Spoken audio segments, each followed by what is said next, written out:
Hi, everybody. This is lesson 4 of the language of music, and I hope everybody's having a good morning.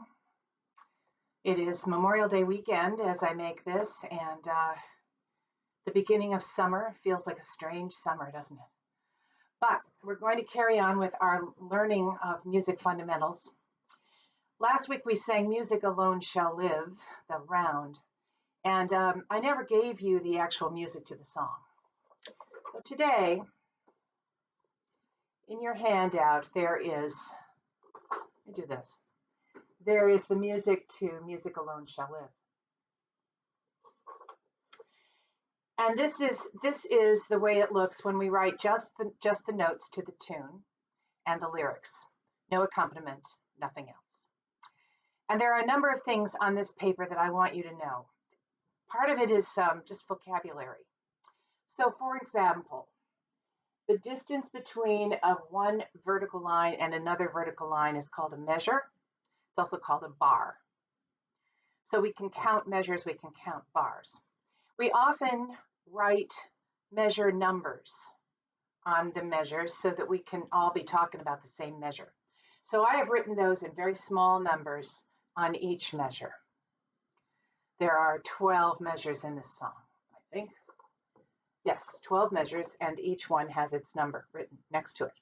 I also have numbers 1, 2, and 3, and those are in circles. That's because this song is a round, and those circled numbers tell you when the new section of the round begins. There is, at the beginning of every piece of music, a lot of very important information written right here. First of all, what clef is it? You need to know that, particularly if you're a tenor, you need to know that. Which clef are we writing in? That will help us name the notes. This is the G clef or the treble clef. There is a line that indicates how many staffs are involved in this song, which is in this case only one. Then there are 3 flats. We're going to talk about key signatures another time, but that's called a key signature. What you do need to know is that because you can read the notes on the lines and you know what the names of those notes are, you can tell that those flats are written on B, E, and A. And that means that every time you see a B or an E or an A in the song, you're going to sing B flat, E flat, and A flat. We'll talk about that another time. After that is 3/4, which you must remember is 3 beats in a measure, and the quarter note gets 1 beat. So there are as many as 3 quarter notes in a measure. 1, 2, 3, 1, 2, 3, 1, 2, 3. I'm counting quarter notes. The lyrics, pretty easy to understand, but you may have noticed that sometimes syllables are indicated with dashes. That is when you have 1 note for each syllable, as in the word music. Music alone shall live. Music, 2 syllables, 1 note for each syllable, so there is a hyphen between the 2 syllables. Music shall. In this particular song, all of the syllables have 1 note assigned to them. It's not always true. Sometimes we have a long series of notes, which is called a slur, and we use a curved line to indicate that, but this song doesn't have any of those. So I'm hoping that every single black mark on this page makes sense to you. I think that you should go through this song and name these notes. It starts on a G, which we all remember is a G because we know this is a G clef, and the circle at the bottom of the clef indicates where a G is, and this is a G. Knowing that that's a G, you can either quickly or slowly figure out which are all the other notes. So name the notes. The next thing you should do is to look at the rhythm of the notes, knowing what you know about quarter notes, half notes, dotted half notes, eighth notes, and put the rhythm together by speaking this rhythm. All things shall perish from under the sky. Now you know this song already, so you know you'll speak it right. But while you're speaking it, look at the rhythm, the way it's written, and know why this is a dotted half note, and know why this is a dotted rhythm in this measure, and what does that dot mean. So go through this to sort of synthesize everything that we've talked about before. Okay? Under here, I have given you a brief explanation of all those things that I just said. I may have left something out. Oh yeah, at the end of the song, the measure line is doubled. All that means is it's the end of the song. And I think that I have told you all the rest of those things. Now, music is organized in our ears according to the sort of function of the note. Does the note feel like home base? Does it feel like we have come to the end? Does it feel like we've come to the most important note? Does a note feel like it is consonant, beautiful, with that original note, or does it feel sort of ugly and dissonant? So we learn consonance and dissonance by listening to the notes of the scale. So the scale is 1, 2, 3, 4, 5, 6, 7, 8. 1 and 8 sound very consonant indeed. 1 and 5 sound very consonant too. But 1 and 7 don't sound consonant, they sound dissonant. And we hear that, and because we hear it, and because we're human and we all hear that, music is written to satisfy the emotional needs of the listeners. So if the composer wants you to feel a sense of calm and peace and pretty, the composer will write a consonant note. But if the composer wants you to feel sort of jangled and uncomfortable and like, please do something to fix that, then that composer will write a dissonant note. And that's how they kind of manipulate us into feeling what we feel when we hear music. I mean, when one wonders, why do we feel things when we hear music? Well, we're being manipulated by composers who understand what they have to write to make you feel a particular way. And the better they do that, the better we like them. Now, we organize music according to scales. A scale is a series of notes, just like what I just sang. And for a while, we're only going to be talking about major scales, what we call the major scale.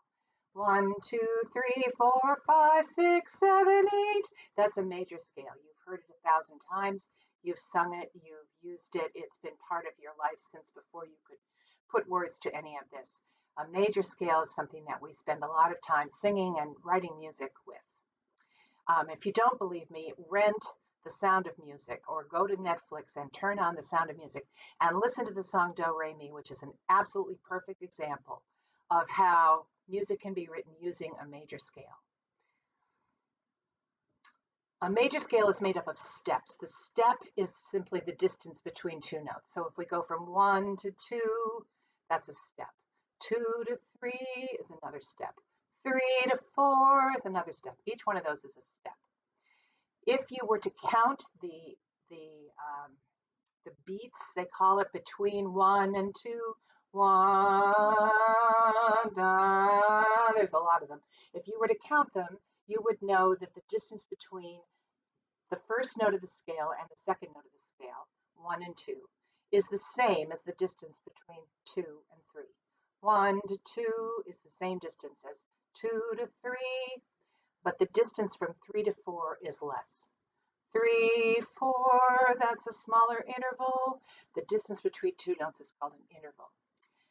We call the one between 1 and 2 a whole step, and we call the one between 3 and 4 a half step.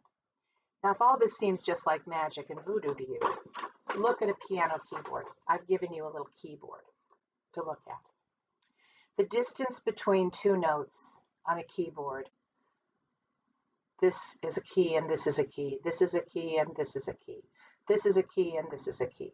Each one of those distances between two keys that are exactly next to each other, whether they're black or white, is called a half step. From here to here is a half step. From here to here is a half step. Here to here is a half step. Here to here is a half step. Here to here is also a half step, because there's nothing between them. But from here to here is a whole step, 2 half steps. From here to here is a whole step, 2 half steps. From here to here is a half step. So a C major scale starts on C and ends on C. A D major scale starts on D and ends on D. An E major scale starts on E and ends on E.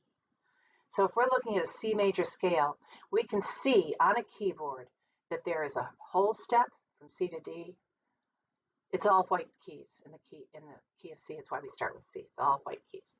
From C to D is a whole step, D to E is a whole step, E to F is a half step. From F to G is a whole step, G to A is a whole step, A to B is a whole step, and B to C is a half step. So there are 2 half steps in these 8 notes between the 3rd and the 4th key and between the 7th and the 8th key.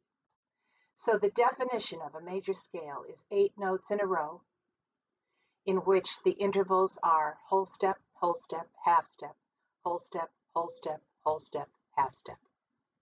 That's the definition of a major scale. You can start on any note on the piano or in your voice, and you can sing a correct major scale by simply putting those steps together. 1, 2, 3, 4, 5, 6, 7, 8, or 1, 2, 3, 4, 5, 6, 7, 8, or 1, 2, 3, 4, 5, 6, 7, 8. All I'm doing is putting together whole steps and half steps in the correct order. That is a major scale. And it is the basis of a great deal of our music. Not all of our music, but a great deal is based on a major scale. And this is what one looks like on a keyboard.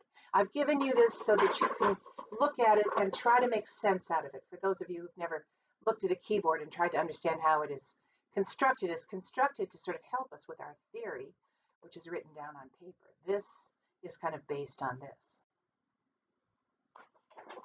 Now, you have another piece of paper, and that is Music Alone Shall Live, written out in this way, which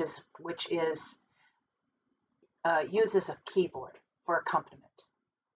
Not that you need a keyboard to sing Music Alone Shall Live, but this is one way of performing a song. It has an accompaniment. And the accompaniment is written down here. So this is the piano, right hand and left hand, treble clef, bass clef, right hand, left hand. This is the voice part. And they are together. You can see that the line connects all 3 of them because they happen simultaneously. From left to right. The piano begins here. The voice comes in here.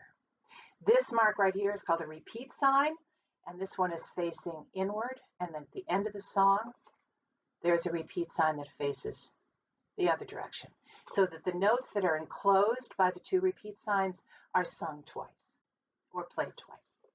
Now, I'm giving you this, first of all, so that you can see how this all fits together. But secondly, for those of you who have a keyboard, this, particularly starting here, is a pretty basic and easy way for you to give yourself a piano lesson. You know the names of the notes. You even know the names of the keys. If you can take that information and synthesize it and have your right hand play those 3 notes at the same time, while your left hand plays those 2 notes at the same time, you will be playing an E-flat major chord. Why it's called an E-flat major chord is something we can talk about another day, but just take my word for it. And if you don't believe me, look up there. That letter right above the music says E-flat. That means that that measure is accompanied by E-flat major. The next measure says F, and there's a little M. That means that this measure is accompanied by an F minor chord. And here are the notes of an F minor chord. Here are the notes of a B-flat major chord, and then we have an E-flat major chord. Those 4 chords are the basis of this entire song. If you can practice them, just those 4 measures, over and over again, you can play them in a row, and you can sing Music Alone Shall Live while you're playing those 4 chords. And you will think you are the greatest musician on the face of the earth, because you have figured out how to sing a song and accompany yourself at the piano at the same time. It's really not easy to do if you don't have the song memorized. It's really, really much easier if you really know the song. So you don't have to read 2 things. As it is, this is 2 different hands, which is plenty. Practice with just one hand, practice with the other hand, practice putting them together, and then the last thing you do is to add the song.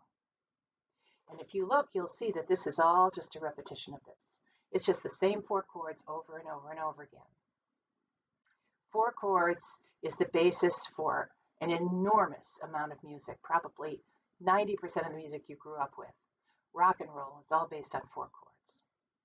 If you can play them on the piano and sing the song that goes with them, you will be so impressed with yourself.